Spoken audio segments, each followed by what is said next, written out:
படம் நல்லா இருக்கு ப்ரோ, ரொம்ப நல்லா இருக்கு. படம் சூப்பரா இருக்கு. அரசியலாவும் படம் ரொம்ப அழகா பண்ணியிருக்காங்க. அதில் பேசியிருக்க அரசியலும் அதில் அதில் வந்திருக்க ஸ்போர்ட்ஸ் ட்ராமாவும் ரெண்டும் பேரலாக போகிறதுனால ரெண்டுமே ரெண்டு கான்ஃப்ளிக்டும் இல்லாமல் ரொம்ப அழகாக பண்ணியிருக்காங்க.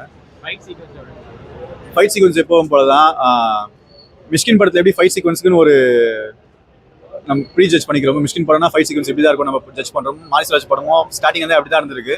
ஸோ மாரிஸ்வராஜ் ரோட்டில் போகிற ஒருத்தன் எப்படி சண்டை போடுவானோ அப்படி தான் சண்டை போடுறாங்க. கபடி ரொம்ப நல்லா பண்ணியிருக்காங்க. நிவாஸ் ரொம்ப நல்லா பண்ணியிருக்காரு. நிவாஸ் ரொம்ப அழகாக பண்ணியிருக்காரு. சானாக்கு ரீப்ளேஸ்மெண்ட்டாக ஒருத்தர் வரும்போது ஆப்வியஸாக அவர் மேலே எக்ஸ்பெக்டேஷன்ஸ் நிறைய இருந்துச்சு, பயம் நிறைய இருந்துச்சு, இவ்வளோ ஜஸ்டிஸ் கொடுப்பாரான்னு. ஸோ நிவாஸ் ரொம்ப அழகாக பண்ணியிருக்காரு. He has a long way to go. Pasupathi sir acting பற்றி நான் பேசணும்னு அவசியம் இல்லை. பசுபதி சார் வந்து சீக்கிரமாக ஒரு நேஷனல் அவார்டு வாங்கி இன்னும் நிறைய ரெகக்னேஷன் அவர் கிடைக்கணும்னு தான் நான் நம்புறேன். அமீர் ரொம்ப நல்லா பண்ணியிருக்காரு. வடச்சென்னை ராஜனுக்கு அப்புறம் அமீருக்கு இந்த கேரக்டர் பேசப்படும். நான் கண்டிப்பாக பார்க்கலாம். கண்டிப்பாக ஃபேமிலி ஆடியன்ஸாக பார்க்க வேண்டிய படம் தான். உங்களுக்கு அந்த அரசியல் புரியலனாலுமே படமாவே கிராஃப்டாவே ரொம்ப நல்லா இருக்கு படம். அதுதான் அதோட படத்தோட வெற்றி. ஹீரோயின்கான ஸ்கோப் ரொம்ப கம்மி தாங்க படத்துல. லவருக்கான ஸ்கோப் ரொம்ப கம்மி தான். அவங்க அக்காக்கான ஸ்கோப் கொஞ்சம் அதிகமா இருக்கு. ரொம்ப அழகாக பண்ணியிருக்காங்க அந்த கேரக்டர். அக்கா கேரக்டர் ரொம்ப நல்லா பண்ணியிருக்காங்க. வள்ளிநாயகம் ஆக்டிங் ரொம்ப நல்லா இருந்துச்சு. அதுக்கப்புறம் ஒரு சார் ஒருத்தர் பிடி சாரா ஒருத்தர் வராரு. அதெல்லாம் ரியலாகவே இருக்கிற கேரக்டர்ஸை மாறி வந்து ரொம்ப அழகாக எடுத்துகிட்டு வந்திருக்காரு. இது கணேசனோட உண்மை கதைன்னு சொல்லும் போது இது இன்னும் ஹார்டிட்டிங்காக இருக்குது. நிஜமாலே ஒருத்தன் இவ்வளோ கஷ்டப்பட்டு வந்து இங்கே வந்து நிற்கிறான், நம்மளுக்கு இத்தனை நாள் இவரை பற்றி தெரியாமல் இருந்திருக்குன்றது வந்து நான் உள்ளபடியே ரொம்ப வருத்தமாக இருக்குது. மற்ற ஸ்போர்ட்ஸையும் இந்தியன் சொசைட்டி வந்து ரெகனைஸ் பண்ணணும்னு நான் நம்புகிறேன். தேங்க்ஸ். அந்த பிளட் மனம் தெரியுது, அது மட்டும் கம்மி பண்ணி தான் நல்லா இருந்திருக்கும். இந்த ஆடு குத்துற சீனு, மனசுற குத்துற சீனு, ஆடு வெட்டுற மாதிரி இதெல்லாம் கொஞ்சம் நிறைய காட்டுறாங்க.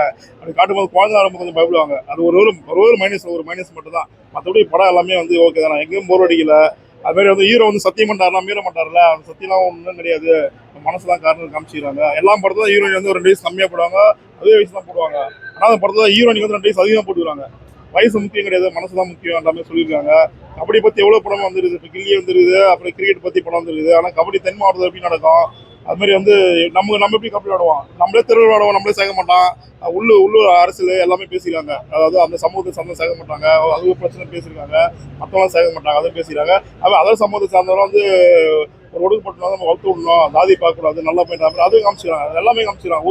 ஒரு பக்கமாக பேசினா நம்ம வந்து தப்புன்னு சொல்லலாம். இது எல்லாருமே வந்து வேற ஒரு சமூகமாக இருந்தாலும் சரி, பெரிய சமூகமாக இருந்தாலும் நல்லவங்களா கட்டணும் அதையும் சொல்லியிருக்காங்க படத்துல. சாமனா வந்து ஒரு 2வது படம் படமே தெரியல, ஒரு 10 படம் பண்ணலாமே, ஏதாவது ஒரு அமெரிக்காவில் அண்டர்லாம் பட்டுன்னு சொல்றாங்க. ஆனால் படத்தை பார்த்தா திருநெல்வேலி சார்ந்த மாதிரி இதை பார்த்துருக்கு. அவருடைய ரன்னிங்கும் சரி, அவருடைய ஆர்டருக்கு சாமனா திருவுடு எப்படி விக்ரம் வந்து சேது படம் வந்து ஒரு பெரிய ஒரு தாக்கத்தை ஏற்படுச்சு. அதுமாதிரி துருவுக்கு வந்து சைமன் படம் கண்டிப்பாக ஒரு பெரிய மாற்றத்தை ஏற்படும். இவர் தான் அடுத்த ஸ்டார் கேட்டகரி கண்டிப்பாக போவார். அமீர் லால் 2 அரசியல் தலைவர், அமீர் லாலு அப்புறம் வந்து பசுபதி 3 பேரும் வேற லெவல்லாம். இது வந்து 3 பேரும் யார் நடிப்பு கம்மின்னு சொல்ல முடியாது. 3 பேரும் தரமாச்சிருக்காங்களா. பொதுவாக மாரி செல்வராஜ் சார் படம்னா ஒரு ஜாதியை முத்திரை கொடுத்த படம். ஆனால் இது 2 ஜாதி தலைவரும் நல்லவர்களாகவே காட்டிடுவாங்க.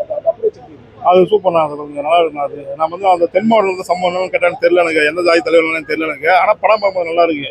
அதாவது ஆதிக்க சாதியில் இருக்கிறவனா ஒடுக்கப்பட்ட சாதியில் இருக்கிறவங்க வந்து நம்ம சாதி பார்க்காதா விளையாடுறானா அதை பாடலாம். அது நம்ம ப்ளஸ்ஸும் காமிச்சிக்கிறாங்க, மைனஸும் காமிச்சிக்கிறாங்க. மியூசிக் 5 படம் தாரமரண்ணா. 5 படம் வந்து யார் எதுனாலும் தெரியல, புது டேரக்டர் மியூசிக் டைரக்டர் சொன்னாங்க.